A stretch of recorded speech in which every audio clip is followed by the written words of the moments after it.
A más o menos unos 7-8 kilómetros hacia el sur de Sayil se localiza el sitio de Labna. Platicamos al inicio que Labna es un sitio que, según los especialistas, sería de rango 4. No, perdón, de rango 4. Pero en realidad nos falta más mapeo, nos falta más investigación, y si bien es de mucho menor escala que Sayil, la arquitectura, platicamos, es una arquitectura tan exquisita como la de las grandes capitales. Así es que, bueno, habría que hacer más análisis y replantear esto de las jerarquizaciones o rankings de las ciudades de la zona del PUC. Bueno, este es un mapa no completo, solamente el núcleo urbano, y de hecho se ha completado más con algunas estructuras que han estado apareciendo hacia la parte del sur y hacia la parte del sureste de lo que sería el núcleo urbano, pero este nos ayuda para lo que vamos a ver hoy, ¿no? En este momento. Una de las características sería igual, es un asentamiento de carácter disperso.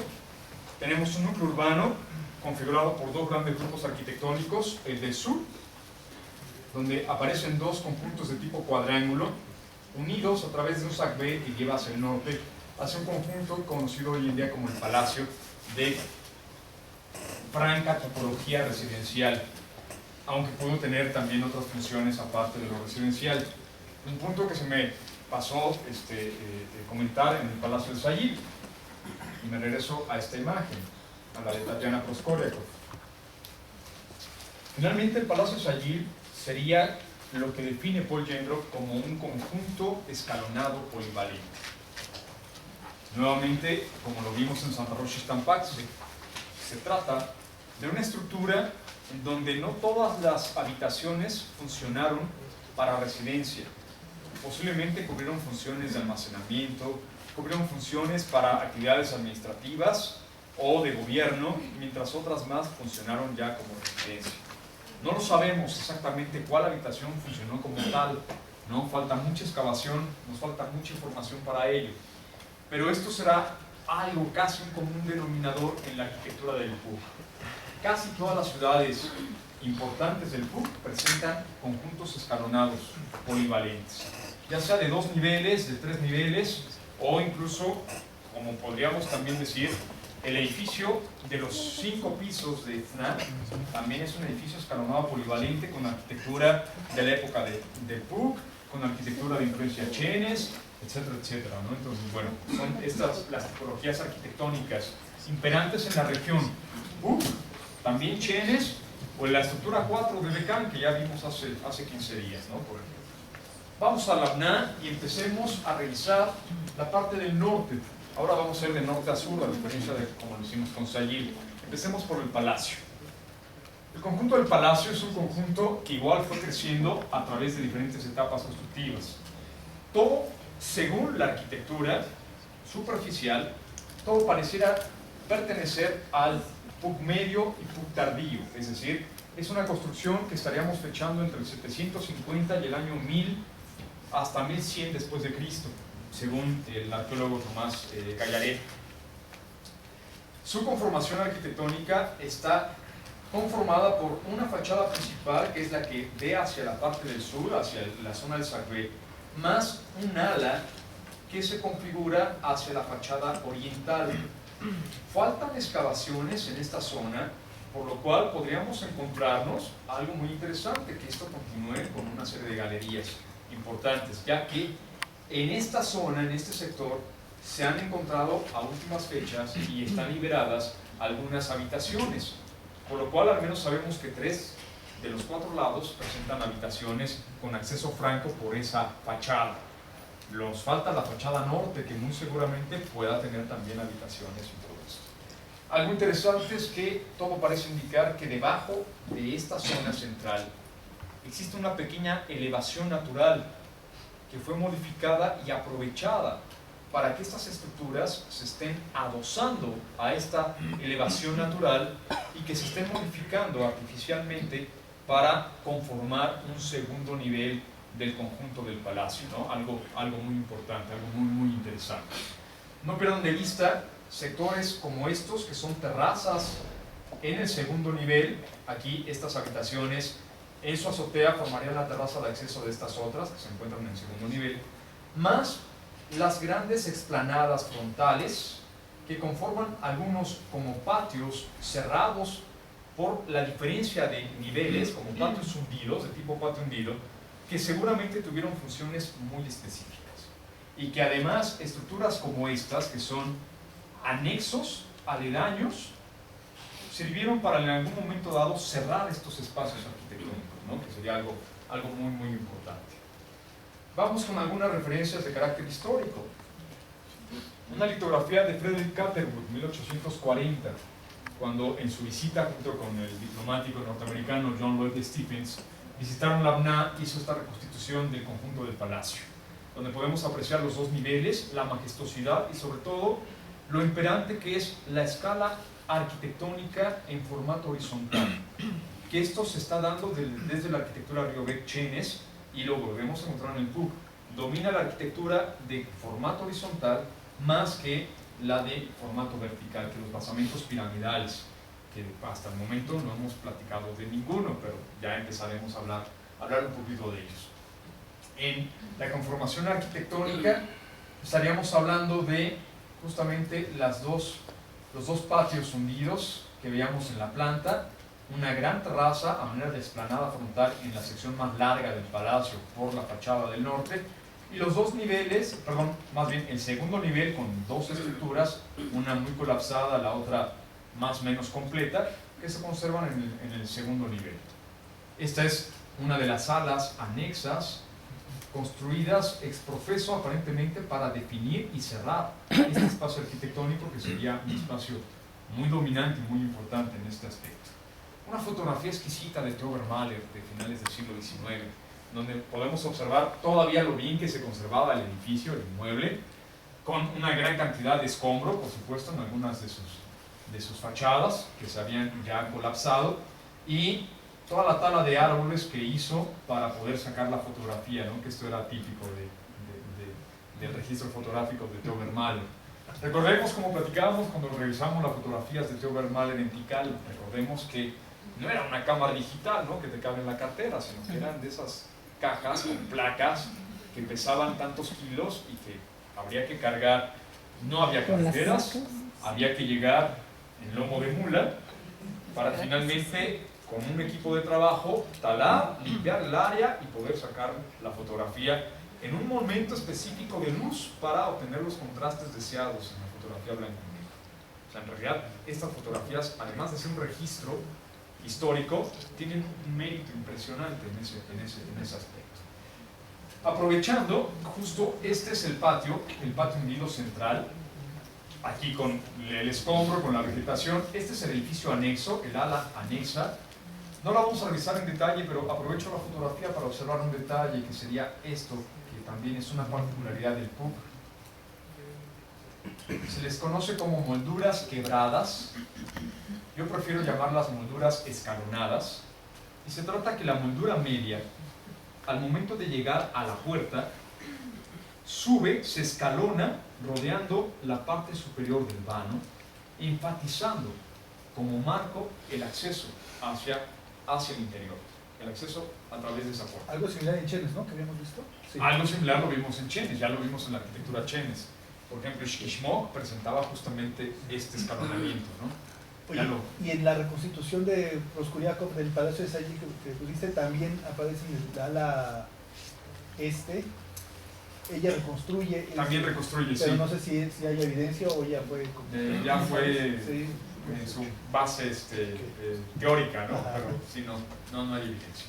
Y bueno, ya que citamos a Proskuriakov, otra de los dibujos reconstitutivos, previo a la excavación arqueológica, Tatiana Proskuriakov es una de las personas que entendió de la mejor manera la arquitectura maya, y platicábamos ya para el caso de Xpujil, previo a las excavaciones arqueológicas, ella hizo reconstituciones de los edificios. Al momento de hacer la excavación arqueológica, eran 2-3 errores mínimos los que había diferencia entre la realidad y su dibujo.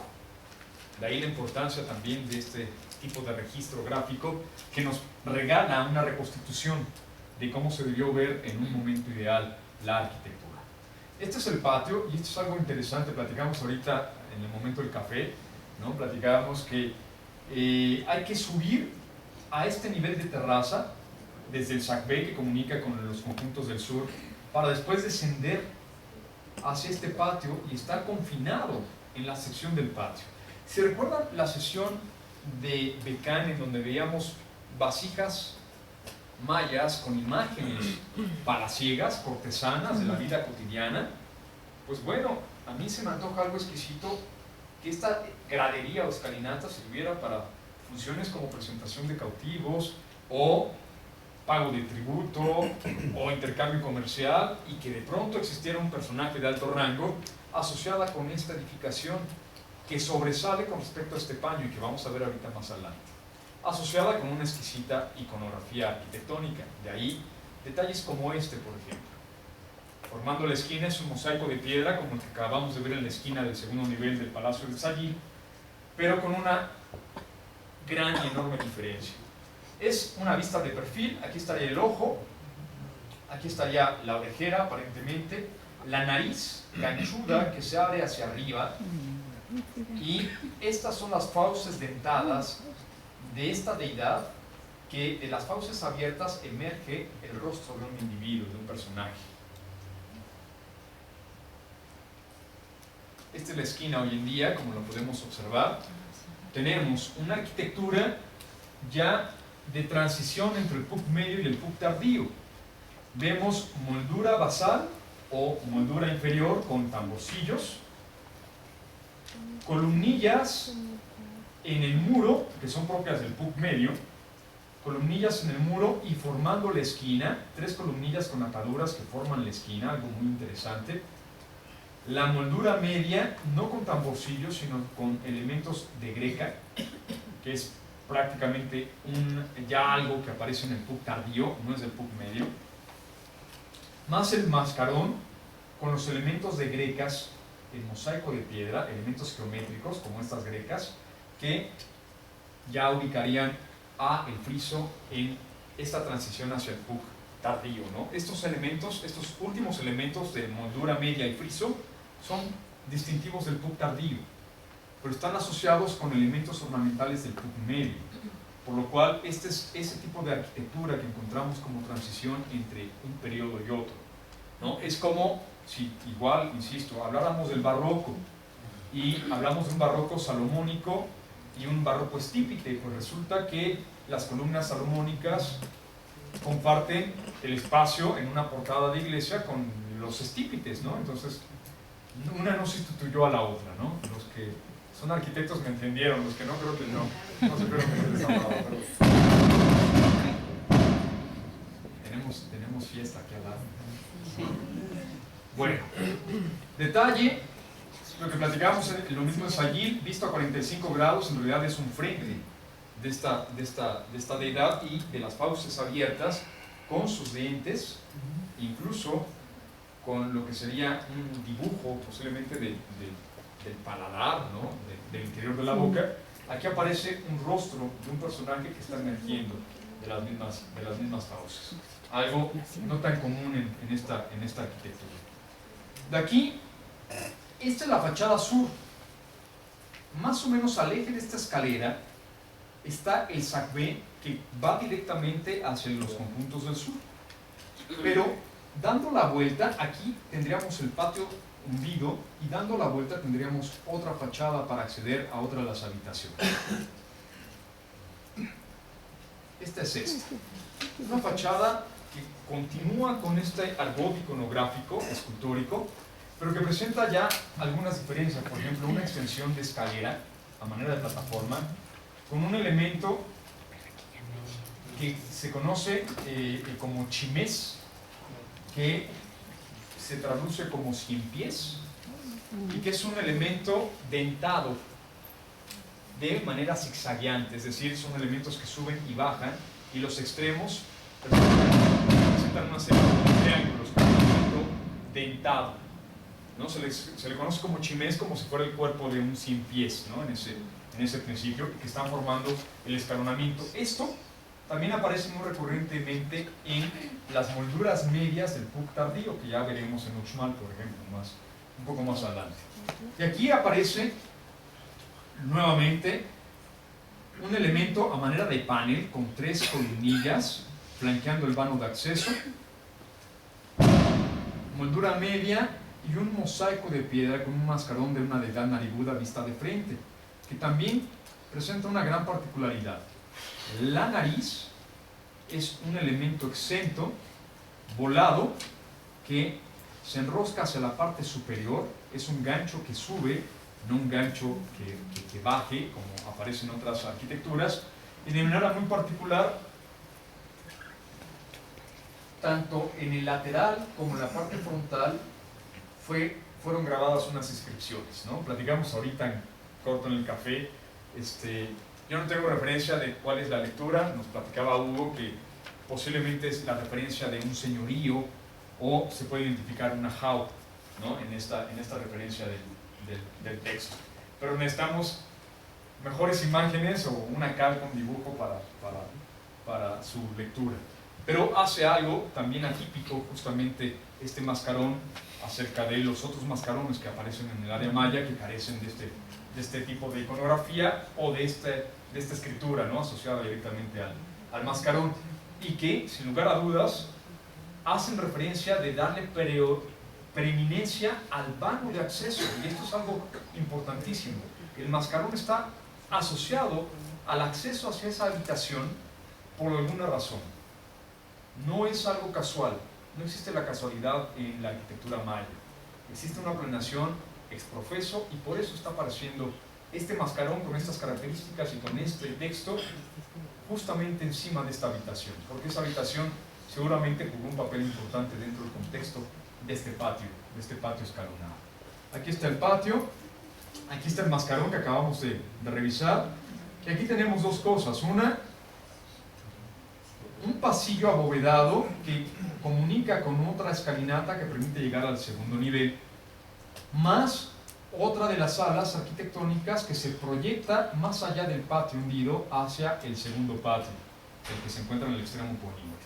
Esta estructura es también muy rica en cuanto a ornamentación, sería prácticamente por la ornamentación de la misma temporalidad, con muros con columnillas, con ataduras, las esquinas igual con 3 columnillas, presentan paneles con grecas en secciones verticales, ahorita veremos un detalle, y algo muy interesante, mascarones sobre los vanos y grecas como este ejercicio geométrico de los frisos característico del Puc tardío. Pero aquí lo que sobresale es que tenemos un paño y que de pronto se extiende sobre la misma terraza una ampliación a manera de habitación de esta galería. Esta sería esa fotografía es la misma galería vista desde la otra esquina. ¿Qué es lo que vemos acá? Bueno, detalles exquisitos. Primero, la plataforma de base que nos genera una moldura inferior hacia el exterior con elementos ornamentales en detalle, rostros, por ejemplo aquí aparecen en la esquina, grecas y tamborcillos con atadura como los tenemos aquí. Remata con un bisel y con un listel, y esto nos genera todo el cuerpo de la plataforma. En realidad hacia el exterior, insisto, una moldura basal o moldura inferior. La asociación posiblemente con un metate haga referencia al uso residencial, pero esto es mera hipótesis, porque a lo mejor el metate terminó estando ahí en una época ya de abandono y ya de manera tardía, ¿no? en ese principio. Después vienen los muros. Los muros presentan nuevamente los grupos de 3 columnillas con ataduras en la esquina o formando paneles flanqueando los vanos de acceso. Y tendríamos el vano de acceso manufacturado con losas para formar las jambas laterales. Tendríamos en principio dinteles de piedra encima de estos, y encima se desarrolló idealmente el friso, que lamentablemente está completamente perdido. Pero veamos detalles. Y un detalle exquisito es justamente ingresar. Perdón, antes. Sí. Sé que el piso es duro, pero aquí no se presenta estucado, estacas abajo. No. Para nada. Normalmente en la arquitectura maya se limpia el terreno de lo que sería la vegetación, ¿no? La tierra vegetal, se llega a roca madre, que en la mayoría de los sitios aflora, encuentran el afloramiento y sobre la roca madre se construye. Si no sacas, no, nada, para nada, no necesarias. Este es el interior. Es decir, si yo, la fotografía es tomada desde este vano y puedo observar el muro medio que me permitiría ingresar a una segunda crujía hacia la parte posterior. Y este es un detalle exquisito porque podemos observar aquí la bóveda con entrados curvo, el sofito de la misma, el coronamiento del muro y los muros con un mosaico de piedra exquisito de forma geométrico, que es algo atípico, con grecas escalonadas, que es algo atípico en la arquitectura del PUC. Usar estos paneles para una fachada interior. Es a lo que voy. Este es un muro interior y esto es algo atípico en cuanto a la conformación constructiva, escultórica, iconográfica en las fachadas. ¿Qué podríamos pensar? Claro, esta fachada está a paño de toda la otra crujía. Y entonces todo pareciera indicar que en realidad fue una fachada exenta y que después, al momento de incrementar esta habitación, ya quedó como una fachada interior. Pues muy bien aprovechada, porque imagínense del exterior de esta habitación ingresar a una primera habitación y encontrarnos esta sección de fachada con esta rica ornamentación. Pues bueno, eso fue algo exquisito, ¿no? En cuanto al argot iconográfico y escultórico, ¿no? De un interior de una habitación. Pero viene un detalle interesante.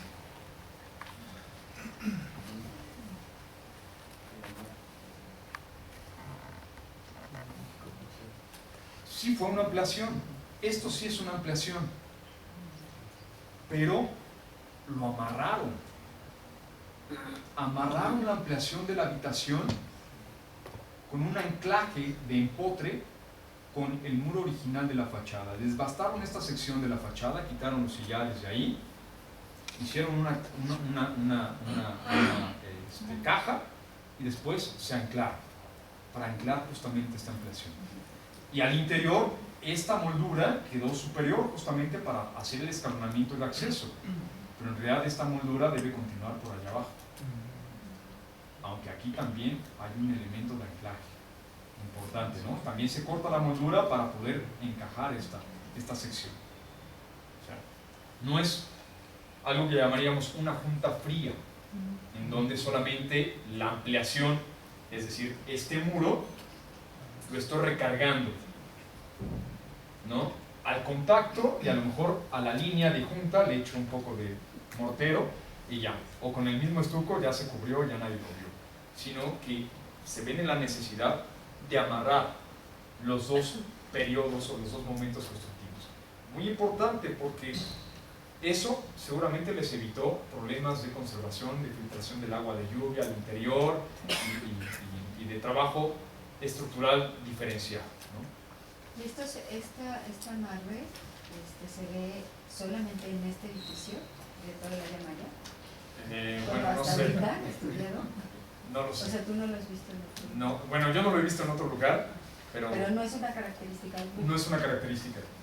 De hecho, no es una característica de la arquitectura maya. Normalmente siempre llegan a una junta fría y punto, ¿no? O sea, se ve que este constructor sí sabía hacerlo, lo que tenía que hacer, ¿no? Quién sabe de cuánto fue el recibo de honorarios, ¿no? ¿Qué pasó? Bueno, virtualmente, hoy ya no se puede, pero virtualmente subamos por aquí para llegar a la terraza del siguiente nivel, al segundo nivel del palacio, donde tenemos esta estructura, la que mejor se conserva. Tenemos una más hacia la parte del poniente y, según lo veíamos en mapa, otras más hacia la parte de atrás. Todo parece indicar que atrás de este primer nivel hay una elevación natural que fue modificada y aprovechada para construir este segundo nivel. Finalmente, la azotea del primer nivel funciona como terraza de acceso de el segundo nivel. En detalle, a grandes rasgos, seguimos encontrando los vanos con jambas desplomadas, el principio de columnas con capiteles y mascarones de edades narigudas sobre el eje central de los vanos de acceso, más elementos en mosaico de piedra de características geométricas. Esta es una fotografía no muy buena, pero nos permite observar.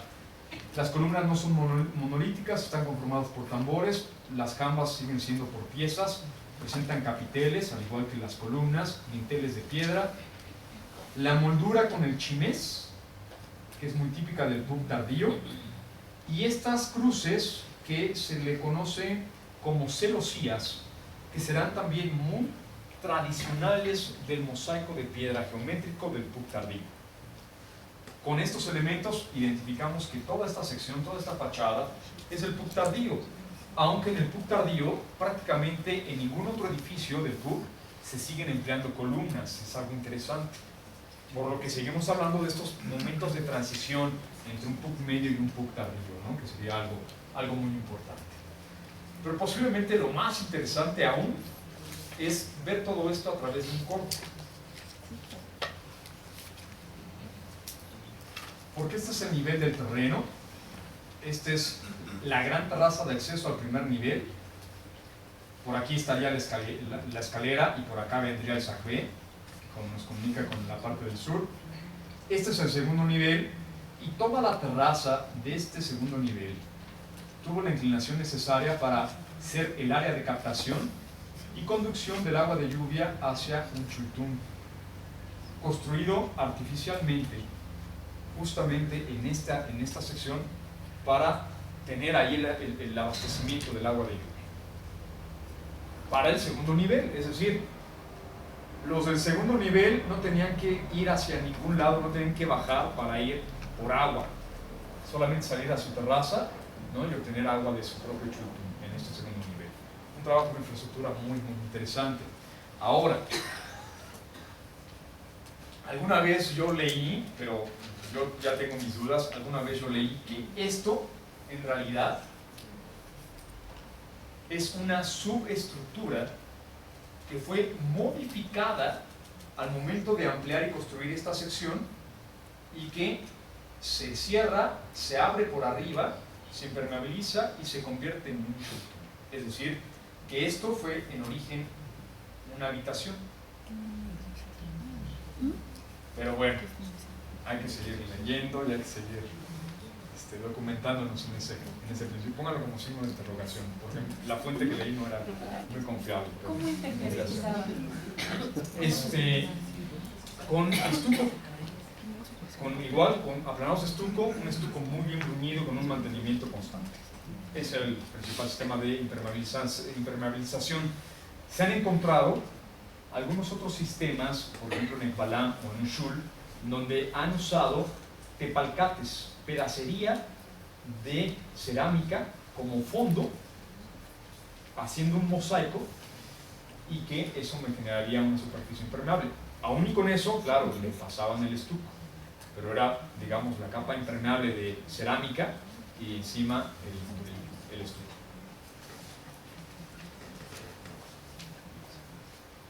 Por el Sacbé llegaríamos hacia la parte del sur, y el Sacbé es muy interesante. Es un Sacbé que, como todos ellos, nos conduce de manera elevada por encima del nivel del terreno a través de un camino, en la mayoría de los casos en línea recta. Por supuesto hay Sacbé, OPS que se quiebran según las necesidades del terreno. Algunos de ellos siguen la misma topografía, algunos de ellos van sobre un mismo nivel, y si la topografía de pronto es accidentada, abajo sube, usan rellenos para seguir el mismo nivel, ¿no? Y de alguna manera se convierten algunos hasta en puentes, ¿no? En ese principio, cuando hay cañadas o acalchés, ¿no? Y el Sacbé sigue en línea recta por encima de ellos. El sistema constructivo, pues bueno, es muy básico. Es una serie de piedras de gran tamaño como base del Sacbé, encofradas por dos muros de contención, también de piedras de gran tamaño. En la parte superior del Sacbé tendremos una pedacería de menor escala, de menor tamaño, que se compactará, servirá como compactación, superficie de compactación, y generará una superficie más homogénea. El acabado final del SACB, su superficie, se han encontrado tanto superficies de zasca, es decir, arena de caliza compactada, apisonada, y así se quedaba el SACB, o aquellos que llevaban también una superficie de estuco, un estucado, también sobre toda la superficie del SACB. ¿Mande? Mortero, ni nada, pura arena. No, claro, o sea, todo esto lleva mortero de carne, por supuesto. Igual los muros de contención, principalmente los muros de contención, que son los que encofran.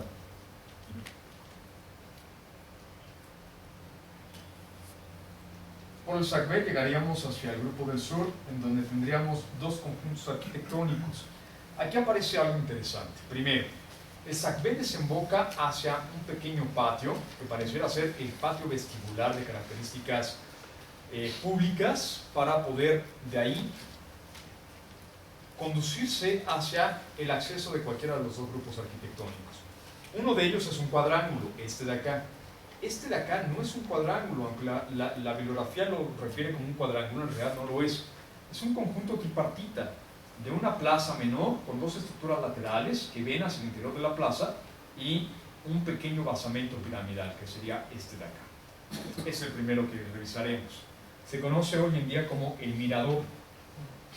Y es un basamento piramidal de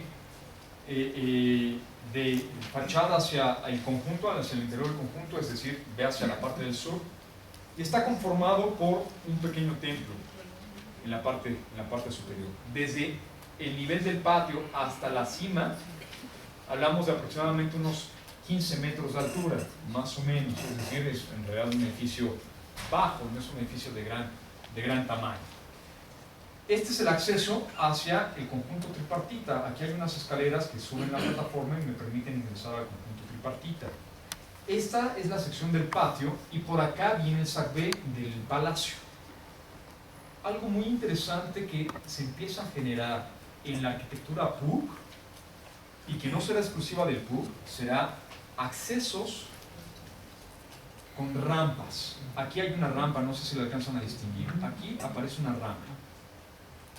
No escaleras, sino rampas de acceso, para acceder tanto a conjuntos arquitectónicos, ingresar a conjuntos arquitectónicos, como rampas de terminación de un SACB, que será algo muy interesante. No sabemos a ciencia cierta cuál sería su finalidad. Podemos intuir, por lo que significa hoy en día una rampa, un acceso lento. Imagínense esta rampa de piedra totalmente estucada. Se convertirá en una buena resbaladilla, es decir, o caminas, entras despacito, o te caes. Y posiblemente es parte del control de la accesibilidad en la arquitectura del PUC. Es mera hipótesis, ¿no? Por supuesto es algo que no podemos comprobar.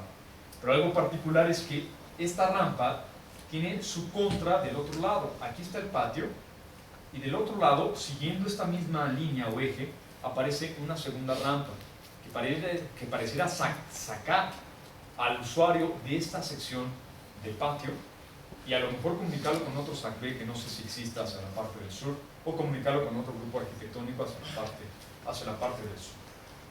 Sí. ¿Cómo puedes definir que no sea una manera de la arquitectura para hacer escalones y definirlo como rampa? ¿Cuál sería la característica que pueda definir que no sea el alma de un escalinata? La pendiente. Realmente la pendiente. Algo muy particular y que ocurre con toda la arquitectura mesoamericana, el desarrollo de una escalera tiende a ser muy corto en cuanto a su base, en cuanto a la longitud que hay desde el elemento a acceder a el arranque o el inicio de la propia escalera. Tienden a ser muy cortos. Las rampas tienden a generar un mayor desarrollo, no tienden a ser mucho más largas. No se da mucho en la arquitectura, estoy pasando mi mente para ver si encuentro un ejemplo, pero no se da justamente ese caso de que tengamos grandes escaleras, ¿no? como extensivas. Por ejemplo, sí, claro, una de ellas es el acceso al cuadrángulo de las monjas de Uxmal. que son grandes escalones, ¿no? Con huellas muy amplias y que permiten salvar justamente el terreno. Pero entonces tendríamos, si se tratara de una rampa, posiblemente una extensión mucho mayor, ¿no? de lo que fuera esta. Más o menos. El patio, Perdón, dos cosas. La primera, entiendo que esta zona es como de perfil bajo, ¿no? Todo lo que vamos a ver Sí. en eso sería como de perfil bajo. Ajá. Y lo que no he visto, vaya, en ninguno de todas, no veo mobiliario urbano. Ellos no tenían elementos de mobiliario urbano. No como tal. No como tal. No existía. Lo que tenemos son elementos de infraestructura como soporte de la misma ciudad, pero no existe un mobiliario urbano como la presencia de bancas para el exterior, ¿no?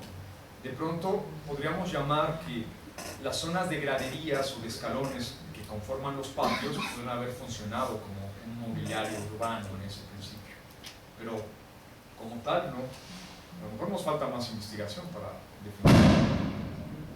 Sí. ¿ese patio está totalmente cerrado? Sí. ¿Por qué? Porque aparece, por ejemplo, esta plataforma que es el acceso hacia este conjunto tripartito y lo cierra por el lado del oriente. Esta plataforma con esta estructura lo está cerrando por el norte con su acceso del SACB. Del otro lado está el llamado arco, que es el acceso hacia el cuadrángulo, que también lo cierra, y frente a él, del lado sur, hay otra plataforma con rampa, que también lo cierra, es decir, es un patio cerrado, como un patio hundido.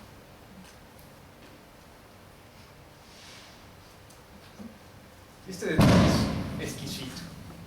El edificio, por su manufactura, podríamos decir que podría tratarse de un edificio del PUC tardío.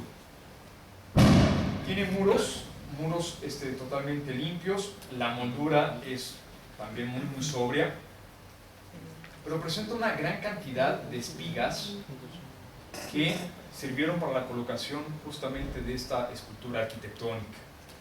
Una particularidad que aparecerá en el PUC y que no es exclusiva del PUC, lo veíamos en Cochop, en la arquitectura Chenes, es que la crestería aparece emplazada hacia la parte frontal del edificio. Y en este caso, mejor el ejemplo de Cochop, está dando una continuidad a la ornamentación que debió aparecer en el friso en su continuidad elevada sobre la propia crestería.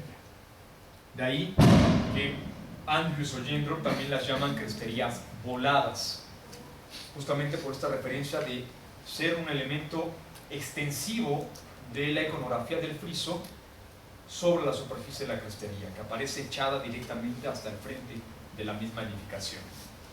En detalle, para aquellos que no me han creído en las sesiones anteriores, ¿no? Que hemos visto estos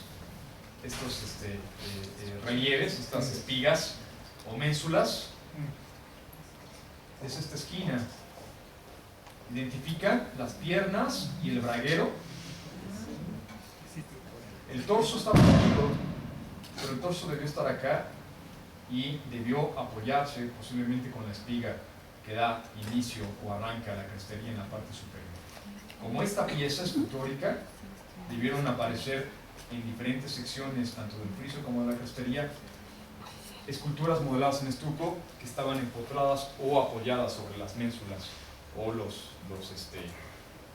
las espigas que estamos revisando, como se encuentra en este detalle todavía in situ. Pero viene una parte interesantísima. Lo que estamos viendo del edificio es solamente una sección. No conseguí la fotografía, alguna vez la vi en una fotografía de Holmes, de finales del siglo XIX, principios del siglo XX, en donde este edificio está un poco más completo. Resulta que en realidad el edificio no es esto no es solamente el templo. Aquí hay una jamba y aquí había otro vano. Y esta sería la parte central que dividiera o que hiciera las veces de simetría, por lo cual la misma distancia que tendríamos de aquí a acá, habría que reproducirla de aquí a acá. Y resulta que el edificio era un edificio de 3 puertas, de 3 vanos, mucho más amplio y abierto, y con una crestería de toda la fachada de características monumentales, la escultura debió ser más que exquisita en ese principio. ¿Cómo sabemos, además de la planta arquitectónica, además de que estos son evidencias de una jamba, y este es el centro del edificio? Porque este es el basamento piramidal, esta es la plaza, y sobre el centro de la plaza, marcando no se deje de simetría del edificio, aparece un altar, que es una disposición típica y básica de la escultura exenta de los conjuntos arquitectónicos mayas. Las estelas y los altares se colocan marcando esquinas o centros de edificios o centros de vanos, y este es uno de estos detalles justamente urbano, arquitectónico, escultóricos que están apareciendo en este conjunto de la UNAM. Por eso también sabemos que aquí estaba el centro del edificio. La planta, obsérvenla, este es el vano que vemos hoy en día, que está en pie, este es el vano colapsado del centro, y aquí estaría el otro vano. Tendríamos dos cámaras aquí, en el centro, y otras dos habitaciones laterales con acceso independiente y sin comunicación con las dos cámaras paralelas que se encuentran al centro del templo, y el templo fue de este tamaño. Aquí está el altar, justamente marcándonos el centro geométrico del edificio. ¿Es de planta rectangular o circular? ¿Qué? El altar? edificio, no, el edificio. Rectangular. Rectangular. Rectangular, sí. Lo que vemos hoy en día es todo el escombro, Sí, ¿no? sí, sí. Que no nos permite ver el perfil original del inmueble, pero es de planta cuadrangular. Y me regreso a la imagen, porque incluso vemos aquí restos de lo que fue una habitación en alguno de los cuerpos del basamento que debió flanquear la escalinata que se encontraría aquí, ¿no? Algo también bien interesante, ¿no? Vamos hacia el cuadrángulo, ahora sí. Igual, desde este patio, y aquí podemos ver otra vez la conformación, que está totalmente cerrado, desde el patio podríamos ingresar posiblemente al edificio más emblemático de todos los más conocido, ¿no? Todo el mundo se compra su postal con la imagen de este edificio. Se conoce como el Arco de la UNAM. Y aquí ocurre algo muy interesante. La descontextualización que se hace de esta imagen del edificio. Porque al llamarlo el arco y al venderlo como una estructura aislada, pensamos que es un arco aislado en realidad. Más sin embargo, es el acceso hacia un cuadrángulo. Y esta será una buena diferencia entre los cuadrángulos del PUC contra los cuadrángulos de otras regiones, como los de Chens. Los cuadrángulos del PUC presentan arcos de acceso hacia el cuadrángulo, cosa que no aparece en los cuadrángulos del Chens. Está definido el acceso, sí, muy bien definido, pero no hay un arco que me esté diciendo, esta es la puerta de entrada. Sí está ocurriendo con la arquitectura del PUC en sus cuadrángulos. Y este es el arco de la UNAM. Presenta muros lisos, moldura media con este elemento en zigzag o chimés, friso con grecas escalonadas, usando tamborcillos como fondo, columnillas como fondo, y después una moldura superior con elementos de grecas o de elementos piramidales escalonados invertidos que aparecen en ambos lados, las losas del remate de azotea y los restos de una crestería calada que solo se encuentran en su primer nivel, que debió ser mucho más alta, mucho más elevada en su porción original, en su imagen original. Podemos observar algo. Esto es plataforma de acceso, escalinata, que me permite cruzar el arco y finalmente ingresar al cuadrángulo, al conjunto del cuadrángulo que veíamos en la planta. Del otro lado, este arco también es exquisito, pero a diferencia del exterior, al interior, sus muros sí presentan vanos de acceso con la misma característica estilística de las jambas desplomadas y con la arquitectura iconográfica del PUC tardío. Ahora vemos celosías y elementos en mosaico de piedra que representan casas. La casa habitación con techumbre de material perecedero es ahora un elemento ornamental que se lleva a los frisos en la arquitectura del PUC. Lo vamos a ver mucho en Uxmal, por ejemplo, y que regularmente aparece al eje de las puertas o los vanos de acceso al nivel inferior. Columnas que forman la esquina, y este es un detalle muy interesante, es meramente ornamental. La esquina, en los muros del Puc tardío, y aparecen desde el Puc medio, de hecho, aparecen como esquinas redondeadas, pero no es una esquina redondeada, es una columna empotrada que hace las veces de formarme la esquina, pero no tiene función estructural. Puedo yo quitar la columna, lo único que se va a colapsar será esta esquina,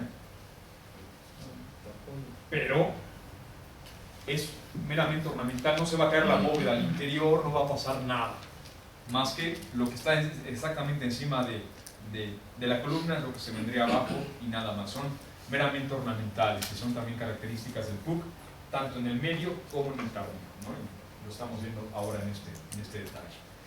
Y este es uno de los únicos edificios excavados y consolidados de este cuadrángulo, pero este nos permitiría saber las cualidades y calidades constructivas y arquitectónicas que debió tener todo el conjunto del cuadrángulo. Se presume que el cuadrángulo no se construye todo de una vez, sino que fue ampliándose, es decir, que primero existió una galería y después se fue cerrando, como regularmente se construyen los cuadrángulos. Lo vamos a ver ahorita en las siguientes imágenes de Uxmal, por ejemplo. Para ya no ser repetitivo, ya reconocen muchos de los elementos escultóricos, y aquí una diferencia importante. La moldura media, que es en atadura, lleva en el istel un elemento ornamental de círculos que presentan una cavidad, ¿no?, de manera cóncava en la parte central de este círculo, como si fueran, hagan de cuenta, conchas marinas, ¿no?, que estaríamos viendo frontales, ¿no?, y que estarían colocándose así sobre el istel de la moldura media, más o menos, ¿no?, en ese principio. Dejemos Uxmal y vámonos a la gran capital de la región, la ciudad de, perdón, dejemos Labná y vámonos a Uxmal. Me queda media hora, no creo que terminemos Uxmal, entonces vamos a avanzar lo más que podamos en Uxmal, y la siguiente sesión concluiremos Uxmal, revisaremos Kabah y seguiremos con el temario, ¿no?, con lo que llevamos de tema. El centro urbano, bueno, Uxmal es una ciudad que alcanza los 12 kilómetros cuadrados de extensión. Es una ciudad también de carácter disperso. Es algo muy interesante. No se ha hecho un mapeo de Uxmal completo. Lo único que conocemos es el núcleo urbano, que es esto de aquí. El núcleo urbano está confinado a través de una muralla, que es todo este muro, que cierra al núcleo urbano. Pero todavía fuera de la muralla se encuentran algunos grupos arquitectónicos monumentales de gran relevancia e importancia que quedaron fuera de la muralla. La muralla hoy en día se sabe es una muralla tardía que se construye por ahí del año 900 o 1000 después de Cristo, lo que significa que este núcleo urbano fue abierto y en algún momento se tuvo que delimitar. Hoy en día los especialistas dicen que la muralla nunca fue para fortificar Uxmal, que nunca fue defensiva, que existen tantas puertas de acceso y tan amplias que difícilmente pudo haber funcionado como una muralla defensiva o de fortificación, que su función debió ser una delimitación de un espacio sacralizado o exclusivo o de acceso restringido, a diferencia del resto de la ciudad. Algo interesante es que nos falta el resto de la ciudad, justamente. Estos no son 12 kilómetros cuadrados. Es decir, que grupos como estos se encuentran dispersos en todo el perímetro de Uxmal, hasta abarcar los 12 kilómetros cuadrados de extensión y que falta de materia. Algo también muy interesante, no alcanza a salir, estaría por aquí, la presencia de aguadas y reservorios que funcionaron como los elementos principales para la captación y almacenamiento del agua de lluvia. Pero junto con las aguadas y los reservorios, en tan solo el núcleo urbano de Uxmal se han encontrado más de 100 chultunes para el aprovisionamiento del agua potable en todos estos conjuntos arquitectónicos, tanto residenciales como cívicos ceremoniales, ¿no?, en el argot general, ¿no?, de que no sabemos qué función tendrían, y bueno, decimos que son cívicos ceremoniales, ¿no?, para no entrar en detalles. Vamos a empezar a revisar dos cuadrángulos. El primero, el llamado cuadrángulo de los pájaros, y después el cuadrángulo de las monjas. Y yo creo que ahí vamos a terminar la sesión del día de hoy. Empecemos por la pirámide del adivino y cuadrángulo de los pájaros, que sería esta sección. Justamente lo que hoy en día vería cualquier visitante al ingresar a la zona arqueológica. Uno llega justamente hacia la parte posterior del cuadrángulo, pero hacia una fachada oriente de la pirámide del adivino. La pirámide del adivino es una de las estructuras atípicas de la arquitectura maya, en principio porque presenta una planta ovoidal. Es una planta no cuadrangular, carece de esquinas. Las esquinas están redondeadas y la planta es más o menos una elipse. Describe más o menos una elipse. Presenta una doble frontalidad. Esta es una gran escalinata que conduce hasta la cima, donde se localiza una estructura de tipo templo, encima del gran basamento piramidal, y que da hacia un espacio franco abierto, sin una delimitación específica que nos hable de que se trata de una plaza o un patio. Y esto es algo que nos genera un tanto de ruido a los que nos dedicamos al análisis arquitectónico, ¿no? De pronto es una fachada totalmente funcional con acceso hacia la parte superior de un templo, pero no se define claramente la presencia de una plaza asociada a esta fachada.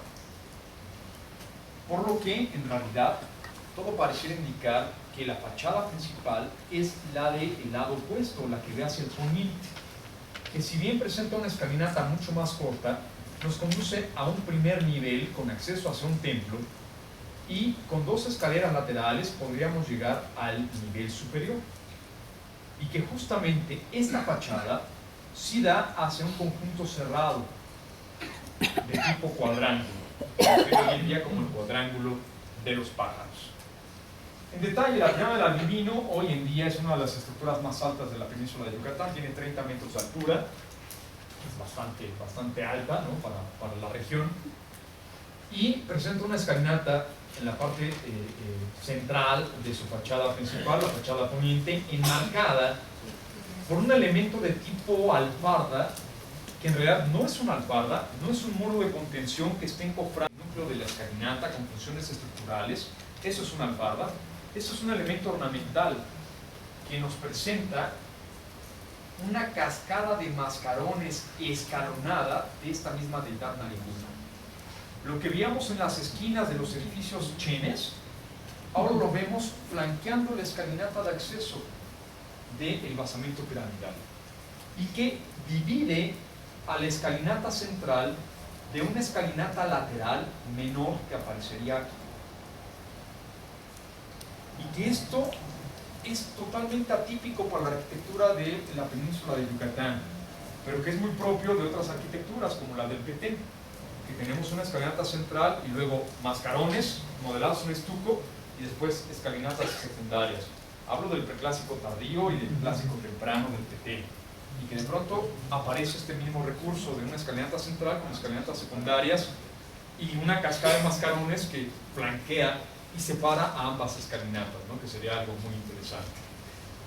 El mosaico de piedra, bueno, en detalle, mascarones en volumen, en esquina, que nuevamente viéndolos de perfil o viéndolos de frente veríamos un perfil, viéndolos a 45 grados vemos el volumen, el rostro completo del mascarón. Y en la cima, bueno, si alguien duda de los chenes en el PUC, bueno, con esto espero que ya no. Cascadas de mascarones en las esquinas, como las de la escalera, y todo un mosaico de piedra que generaba las fauces abiertas de Caguac, el monstruo de la tierra, con el mascarón frontal en el piso y mascarones laterales o de perfil. Aquí está el ojo, maxilar superior, maxilar inferior de Caguac, el monstruo de la tierra. Un mascarón teratomorfo integral, como los de la arquitectura Río Bequi Chenes, exactamente igual. Pero ahora en la arquitectura del PUC y en uno de los edificios más importantes de la región, ¿no? Del sitio. Este es el primer nivel de la Gran Pirámide del Adivino, y por las escaleras laterales se llega al segundo nivel. Algo particular es que este acceso permite ingresar a este núcleo de piedra que vemos hoy como el segundo cuerpo del basamento piramidal, y que refiere a que en realidad aquí abajo hay una subestructura. Esto nos habla de diferentes etapas constructivas. ¿Se han escuchado hablar del mito o la leyenda del enano, de Uxmal? Esta a grandes rasgos dice que hubo un enano que en una noche construyó la pirámide. Bueno, eso no es cierto. Hoy en día sabemos que en la arqueología, ¿no? Tenemos, perdón por romperles la deducción, se enteraron que no existían los Reyes Magos, ¿no? Sabemos que esto está conformado por diferentes etapas constructivas, tiene una superestructura, la pirámide del adivino, y también, no solamente la pirámide, sino todo el conjunto arquitectónico estuvo conformado por una serie de edificios alargados que cerraron lo que conocemos o llamamos cuadrángulo, hoy cuadrángulo de los pájaros. Esta secuencia constructiva la plantea el arqueólogo José Cuchín, el arqueólogo, podría decir, más longevo en Uxmal, y que presenta justamente una secuencia constructiva en donde los fechamientos que él propone no coinciden tanto con las etapas dichas del PUC por Paul Gendre, el PUC temprano, medio y tardío, en cuanto a la configuración arquitectónica. Bueno, para el arqueólogo José Chim, la primera fase constructiva del cuadrángulo de los pájaros estaría fechada entre más o menos el 750 y 800 después de Cristo, y estaría conformada por una gran plataforma desplante a manera de explanada que forma un gran patio frontal al edificio, que tiene su propia plataforma, escalinata central y un edificio alargado de tipo palaciego con accesos frontales en número non, accesos laterales para las habitaciones secundarias y un mosaico de piedra en el friso con columnillas sobre los muros. Y aquí es donde ya cronológicamente ya no estaríamos empatando con lo que propone Paul Gendre, que los mosaicos de piedra geométricos aparecen hasta el PUC tardío, no en un PUC medio que estaría siendo la fecha para esta edificación, ¿no? Entonces, bueno, a lo mejor esto pudo haber sido uno de los ejemplos más tempranos de este mosaico de piedra. Habría que a lo mejor amarrar mejor las cronologías, ¿no? En ese sentido. Esa es la primera fase, y como podrán ver es un conjunto abierto, prácticamente abierto. En una de esas, de un buen brinco, puedo acceder por cualquiera de los lados hacia la gran explanada, y no precisamente por su escalinata frontal, ¿no? En ese principio, es decir, es un conjunto palaciego un tanto abierto. Segunda fase constructiva, más o menos entre el año 800 850 después de Cristo, en donde se hace una ampliación de la plataforma de desplante y se construyen dos estructuras laterales de tipo galería. A esto hay que definirlo de una vez. Es una sola crujía con muros intermedios, en donde por cualquiera de las puertas por las que yo ingreso a la misma galería, a la misma crujía. A eso se le conoce como un edificio de tipo galería, y que serán ya muy comunes para una arquitectura como la Itzá o la de la costa oriental, pero que en el PUC, bueno, al menos en Uxmal es algo totalmente atípico y es algo totalmente nuevo en ese sentido, ¿no? Este tipo de edificios galería. Aparecen dos, lo flanquean, y en este momento están conformando un conjunto tripartita. Recordemos, un conjunto tripartita es aquel que a través de la disposición de un patio, una plaza, se distribuye en tres de sus lados y cuyas fachadas de acceso principal ven hacia el interior del patio o de la plaza. Ese es un conjunto, una distribución tripartita, dejando uno de los lados abiertos, francos, para poder tener ahí el acceso. En un conjunto tripartita, recordemos, de mi cara abierta, de mi acceso franco, el edificio que tengo sobre el mismo eje de acceso es el edificio más importante.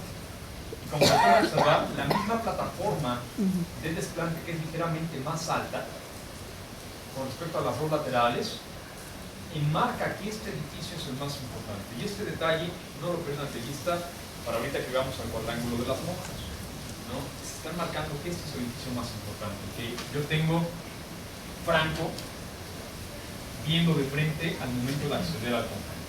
¿Sí? ¿Vamos bien? Siguiente etapa constructiva, aparentemente entre más o menos el año 850 y 900 después de Cristo.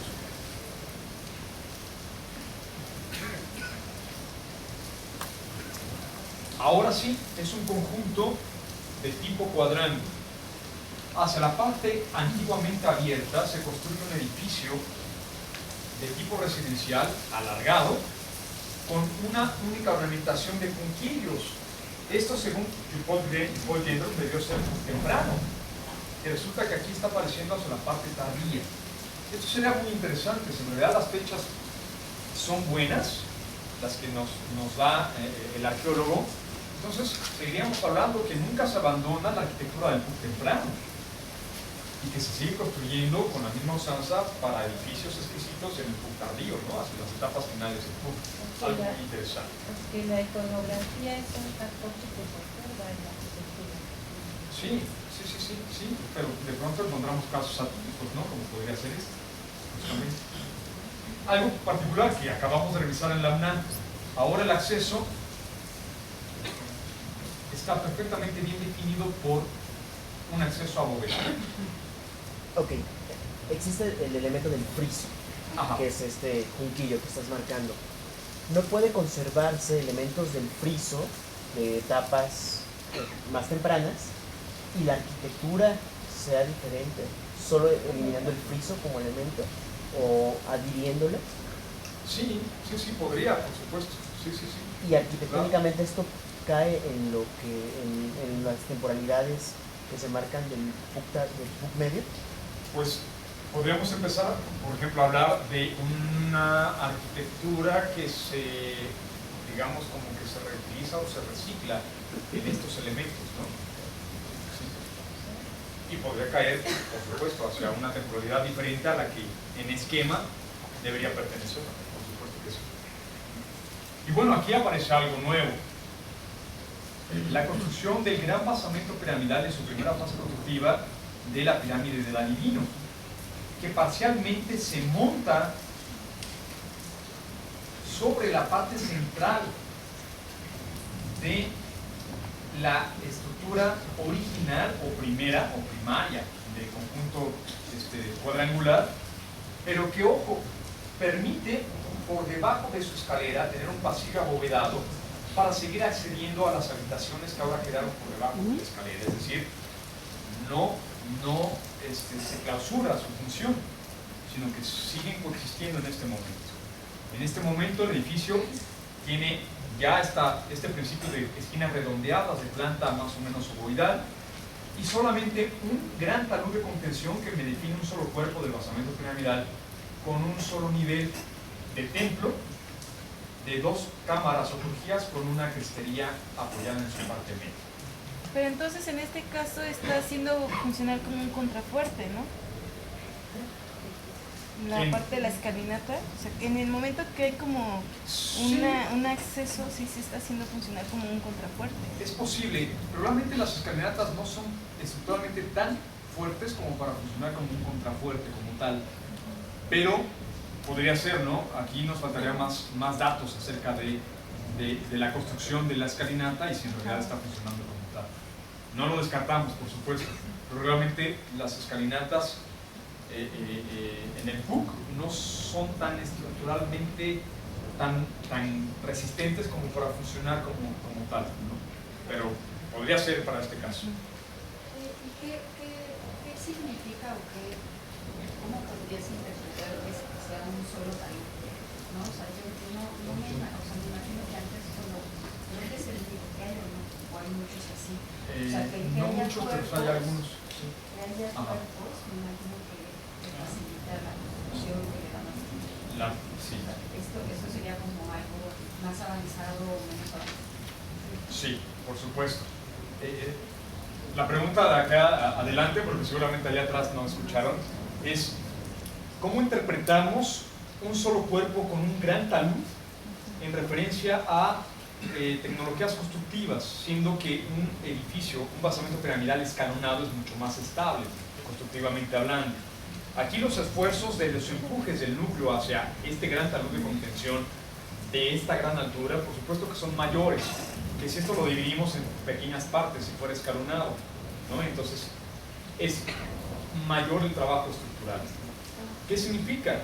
Que están en la posibilidad, constructivamente hablando, de poder hacerlo, y también representa un gran avance tecnológico. Pero tuvo sus consecuencias, porque incluso hoy en día las esquinas o las secciones circulares, ¿no?, de lo que formarían las esquinas en principio se encuentran fracturadas y tienen unas grietas monumentales justamente por problemas estructurales. Y bueno, hoy en día también por problemas de conservación, porque le inyectaron concreto en lugar de morteros de cal, entonces el concreto está trabajando diferente a los morteros originales, está partiendo más al edificio que amarrándolo, ¿no? Vale, entonces bueno, ahí parte de los problemas de conservación hoy en día de la pirámide la divina, pero bueno. Esto no se queda así, por supuesto, falta una etapa constructiva, la de la pirámide que conocemos hoy en día y que estaría fechada entre más o menos el 900 y el 1000, 950 y 1000 después de Cristo, y sería esta la última etapa constructiva. Ocurren cosas muy interesantes como se cierran las esquinas abiertas con pequeños muretes, es decir, ahora sí se clausura y se cierra por completo el cuadrángulo. El único acceso será por el arco como vano central de acceso hacia el conjunto cuadrangular. Tendremos ampliaciones como estos dos cuartos anexos, como el que veíamos en la NAP, pero sin esos detalles de amarrar el cuarto a la edificación original. Simple y sencillamente hay punta fría y se hacen dos cuartos anexos a la crujías frontal o a la galería frontal. Se coloca una plataforma de tipo altar al centro del patio y un cilindro de piedra que conoceremos con el nombre de picota y que en la arquitectura maya de la península de Yucatán muchas veces sustituye la presencia de estelas. Estos cilindros de piedra son elementos escultóricos y posiblemente pudieron haber servido como elementos constructivos, que ya platicaremos de ello más adelante para la siguiente sesión cuando hablemos de Cobá, platicaremos de estos detalles interesantes e importantes. Finalmente, aquí ocurre algo muy importante. Al momento de construir la pirámide del adivino como la conocemos, se incrementó un cuerpo del basamento formando la terraza, porque este es el nivel original de la pirámide anterior. El templo queda ahogado en este segundo cuerpo, pero esta fachada teratomorfa integral permite el acceso a ese edificio como subestructura, es decir, no se clausura.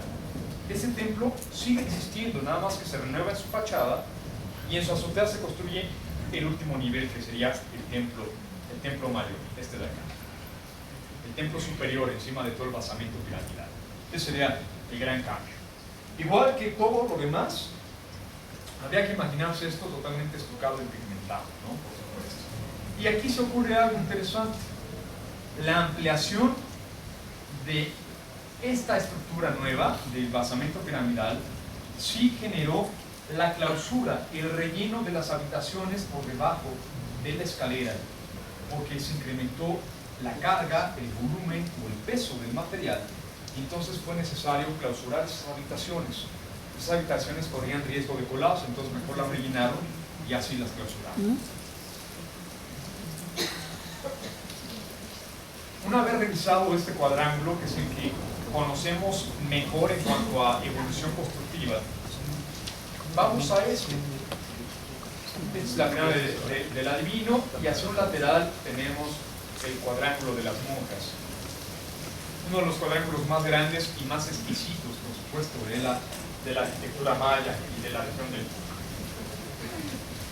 El cuadrángulo es de manera más o menos trapezoidal, es algo interesante, porque pareciera también estarse adaptando a una topografía donde tenemos una parte dependiente de norte hacia el sur, o leído al revés, el terreno va aumentando su altura de la parte sur hacia la parte del norte. Al centro de una terraza nivelada tendríamos el patio y de manera perimetral el conjunto ya conocido como como cuadrángulo, como tal, que presenta las mismas características. Está cerrado en las esquinas, está totalmente delimitado en sus 4 lados y tiene un solo acceso. El acceso se da por su fachada principal, que estaría aquí. Y aquí la topografía, esta es la cancha de juego de pelota y vamos subiendo a través de plataformas escalonadas hacia un punto elevado donde se emplaza el cuadrángulo de las monjas, algo importante. Aquí venimos con este discurso ascendente hasta llegar a la puerta de acceso del cuadrángulo. Pero aquí, bueno, primero tenemos la puerta, el vano de acceso abovedado que permite cruzar el ancho de la crujía frontal del mismo cuadrángulo, que nos permite el acceso.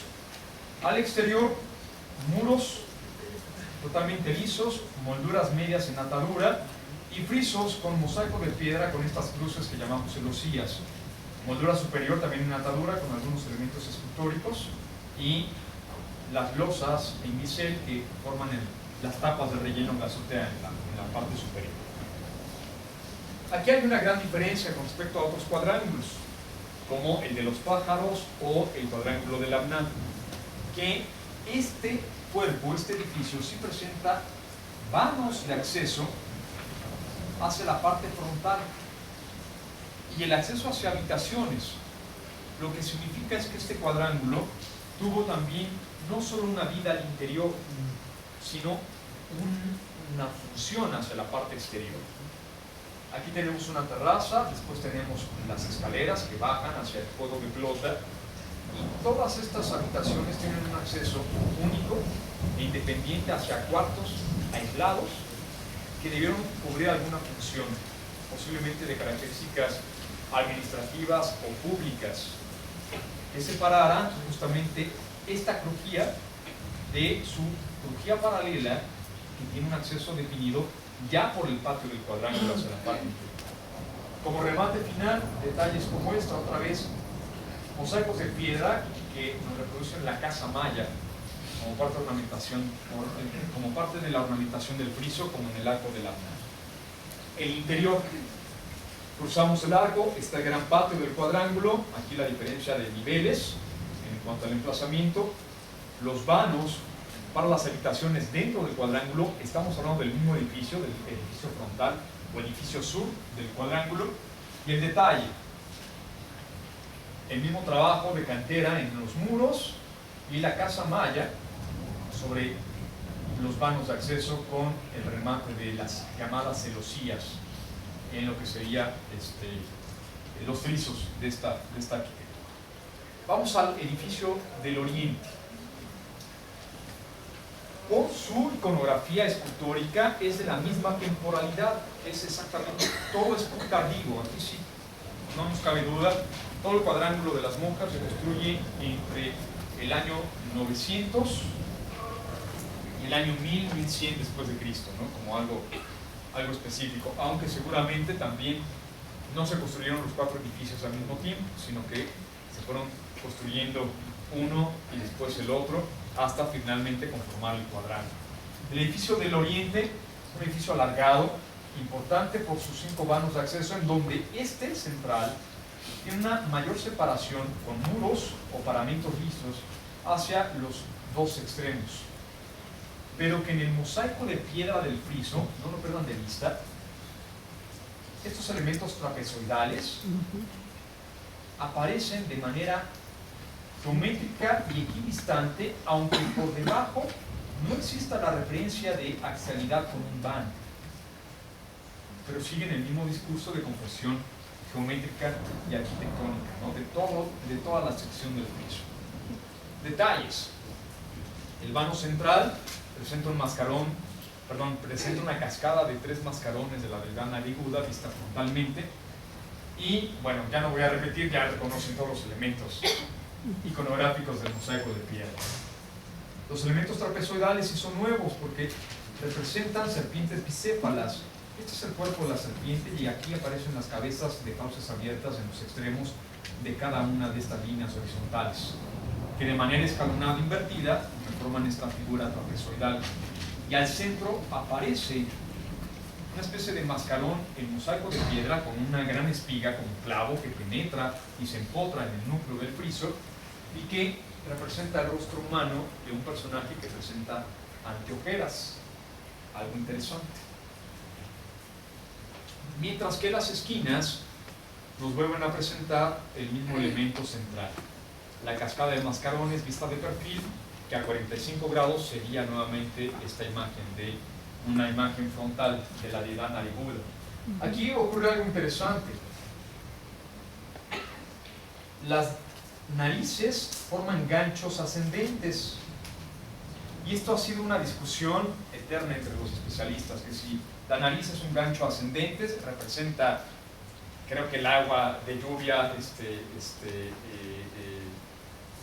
fatídica, ¿no? De colapso, así de torrencial, y si el gancho de la nariz va hacia abajo, es decir, es totalmente invertida, representa el agua de lluvia fertilizadora, el agua pasiva, etcétera, etcétera, ¿no? O es a la inversa la interpretación, la verdad es que es algo que no me he dado a no tengo la intención de saberlo. ¿Por qué? Porque estas narices ganchudas fueron colocadas así por los arqueólogos. No se encontraron in situ, se encontraron abajo y los arqueólogos en su momento, para su conservación, las colocaron con los ganchos hacia arriba, pero bien pudieron estar totalmente invertidas. Entonces pudo haber sido un error que ya sirvió para pensar que los ovnis y bla bla bla. Por favor, no lo crean.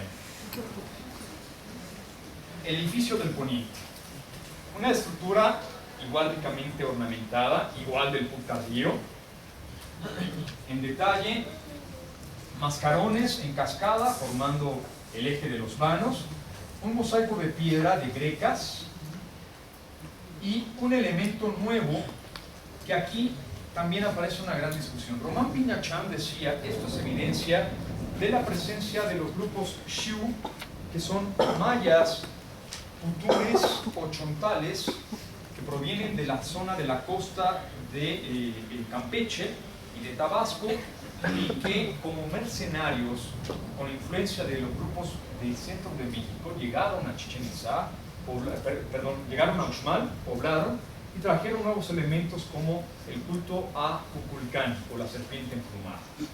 Y entonces aparece en este edificio, aquí una cabeza de serpiente de fauces abiertas, este es el cuerpo de la serpiente emplumada.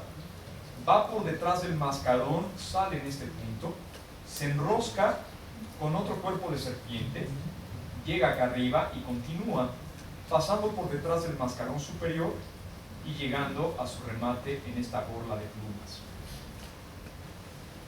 Se dice que este fue un elemento tardío y que los Xiu lo que hicieron fue modificar el friso, es decir, quitaron piezas para empotrar este elemento. Pero eso es un argumento teórico, porque constructivamente hablando y arqueológicamente, este elemento aparece construido y colocado al mismo tiempo que las grecas, que el fondo de los chimés y de los mismos mascarones, es decir, es parte integral de la misma ornamentación. Lo que sí aparece como un dato interesante, digamos nuevo, un dato nuevo, es la presencia iconográfica de esta serpiente emplumada o Kukulcán, que se está integrando al mosaico de piedra del Puig tardío. Esto sí es algo interesante. Pero de ahí a que fue una modificación de la fachada así se diseñó desde el principio y así se construyó y se concluyó. Y este es otro detalle de la misma fachada, del mismo friso, en donde en el vano central aparece una sección en voladizo con forma de una U, totalmente de ángulos rectos, pero que es en realidad una especie de trono, y aquí aparece una imagen escultórica antropomorfa. Este es el rostro y parece que su dorso está cubierto por un gran escudo, y pareciera que este personaje está entronizado, y parte de la entronización es este gran tocado, donde en el relieve aparecen líneas que representan el gran plumaje del tocado que cae por ambos lados de lo que sería la sección del trono, y que posiblemente es la representación de una entronización. pero esto es mera especulación, es mera hipótesis. Puede ser solamente un elemento ornamental y ya. El edificio norte del cuadrángulo de las monjas, sin lugar a dudas, es el más exquisito y también es el más importante. Es el que remata el cuadrángulo del lado opuesto de nuestro acceso, de donde se encontraba el arco de acceso. Entonces, sin lugar a dudas, este es el más importante. Y a diferencia de los otros tres, este se encuentra a una mucho mayor elevación. Toda esta plataforma, que más o menos tendrá por ahí de los 6 metros de altura, le otorgan una preeminencia dentro de todo el conjunto arquitectónico. Y además logra cerrar, en cuanto a visuales, el espacio urbano arquitectónico y te aísla completamente del exterior, junto con las otras edificaciones, por supuesto, pero ya te impide saber qué hay más atrás. Ya no hay nada más atrás, digamos, en ese sentido. A diferencia de también los otros tres edificios, resulta que esta plataforma de desplante es la modificación de una subestructura. Es decir, que en origen existió primero este nivel de piso y casi al mismo nivel existió un edificio a lo mejor tan largo como este, que después fue rellenado, recubierto, convertido en un cuerpo de basamento o de plataforma para construir una segunda etapa constructiva en la sección superior. Y flanqueando la escalinata de acceso aparecen dos estructuras de tipo galería, con una crujía a manera vestibular con pilares hacia su parte frontal que rematan la escalinata y que complementan las funciones seguramente del gran conjunto del edificio norte. No traigo un detalle, pero es algo que ya habíamos visto y habíamos mencionado en Santa Rosa de Stampak: la presencia de pilares con capiteles de atadura, y eso mismo está apareciendo aquí. Pilares con capiteles de atadura. Nos faltaría en realidad amarrar cronologías para saber, bueno, en dónde están apareciendo primero, después, es una influencia de quién o quién, o se le ocurrió a dos genios al mismo tiempo y lo hicieron, ¿no? También puede ser, ¿no?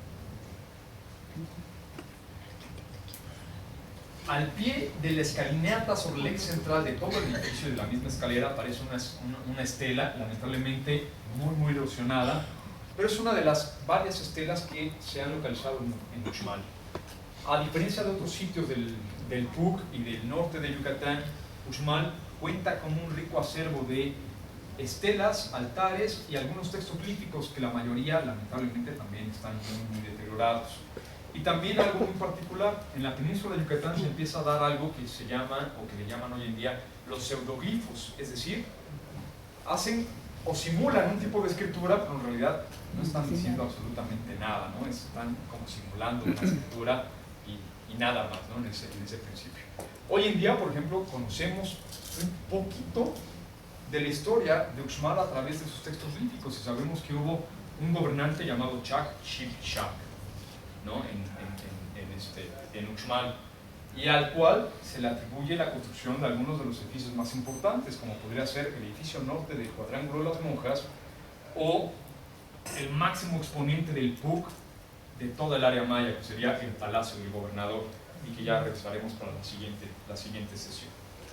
Detalles, bueno, vean si no tenían la intención de generar una axialidad entre el centro de la escalera, la colocación de la estela, el vano central del edificio y la cascada de mascarones frontales por encima, sobre el friso, por encima del vano lateral. Aquí aparece algo, y es una variante muy interesante de este edificio. Ninguno de los 4 edificios del Cuadrángulo de las Monjas presenta la evidencia de una crestería, pero el edificio del norte presenta estas elevaciones de las cascadas de mascarones por encima de su nivel de remate de azotea, que sería aquí. De manera puntual, una intención propia de este edificio es que se vaya turnando, digamos, una parte baja donde aparece un vano, pero la iconografía del vano es una casa, y después el otro vano tendrá la cascada de mascarones con una elevación. A estas les han llamado peinetas, pero a mí no me convence el término, el nombre, pero tampoco sé cómo llamarles, entonces bueno, apúntenlo como peinetas. Detalle, solamente para enfatizar. Moldura inferior con tamborcillos, la perfecta manufactura de los sillares con las juntas a hueso, jambas también hechas en losa. Aquí en origen los dinteles fueron de madera, no fueron de piedra, los vanos son mucho más amplios, mucho más grandes y fueron dinteles de madera. Moldura media en atadura con un elemento escultórico de dos monos, si no mal recuerdo, sedentes que se apoyan por las espaldas, y la casa maya con el chimés y las grecas como elemento geométrico ornamental del friso. Detalle, la casa maya, y este detalle que es la parte iconográfica exquisita, es que aun con que solamente estando en esta cercanía logras ver el detalle, de todas maneras el escultor arquitectónico del PUC y de Uxmal hizo un detalle mínimo de todos los elementos compositivos de la casa maya, como un par de pilares con capitel en atadura, como los del edificio frontal, que aparecen rematando jambas, el vano de acceso con un dintel aquí. Esta es una laja colocada como tal para simular el dintel como un elemento formal de su propia arquitectura. Luego, bueno, una serpiente bicéfala, un ornamento, y esto que representa plumas que sustituyen la palma de la cubierta de material perecedero de la casa maya. Y que claro, nuevamente, todo con un enlucido muy fino y pigmentado. Esto se debió ver de manera exquisita desde el punto de vista constructivo y arquitectónico. Y esto es solamente para hacerle ruido, nada más. No tengo otra finalidad más que hacerle ruido. Y es que aparece chac, chac, chac, chac, o a lo mejor wits, wits, wits, wits. Es este.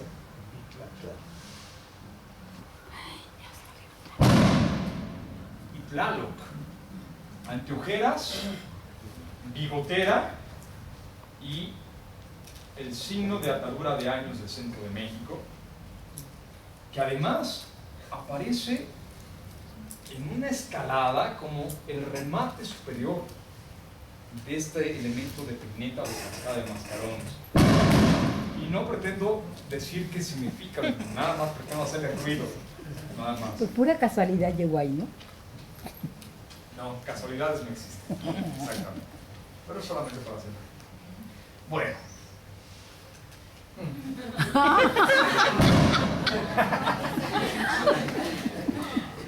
Preguntas, dudas, comentarios. Ahora sí que... ¿Puedes repetir el elemento de lo que significa la peineta?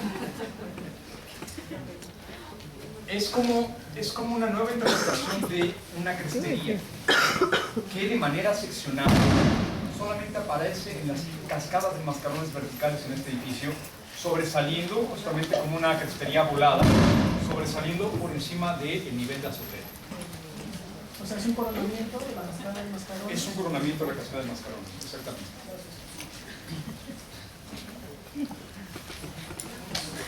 Solo un detalle. En esa fachada, donde están las cascadas de mascarones, todos son diferentes. Los ojos, la boca, cada cascada es diferente.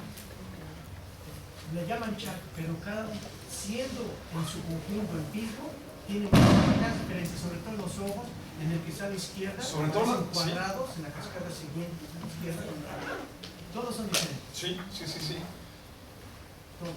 Yo me declaro no tan conocedor de esta iconografía, por supuesto, pero sí, efectivamente, y algo que platicamos, bueno, a lo mejor nos hace falta todavía más, ¿no? Acerca de estas variantes, ¿no? Ahora, por ejemplo, podemos, hablando de Chac, ¿no? Dios de la lluvia, encontramos en el argot iconográfico diferentes representaciones de la misma deidad y que a lo mejor son referentes a diferentes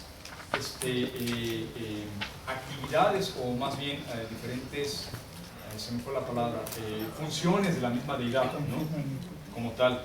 Y entonces, por ejemplo, Chac a veces aparece representado con la serpiente en la mano, que nos representa el rayo, y en ocasiones no aparece con tal motivo, ¿no? Bueno, entonces falta más ¿no? acerca de esta investigación. Dejemos a los especialistas de iconografía a que sigan trabajando. Bueno, ¿algo más? Sí. Una pregunta, ¿hay vestigios de algún tipo de planograma que ellos ocuparan para el diseño de los mascarones? Sí, y lo platicamos la próxima sesión con el Palacio Gubernamental. Me lo estoy reservando para ese edificio. ¿Algo más? Sí. Se sabe que en las fachadas hay una referencia a la vivienda maya, pero ¿se sabe por qué? No, es imposible saber.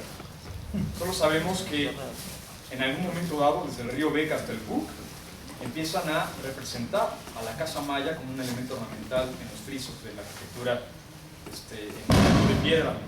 ¿Pero por qué? No, tráete la ouija para la próxima clase y a ver qué resultados obtenemos, ¿no? ¿Algo más? Mil gracias nuevamente por su tarde de viernes.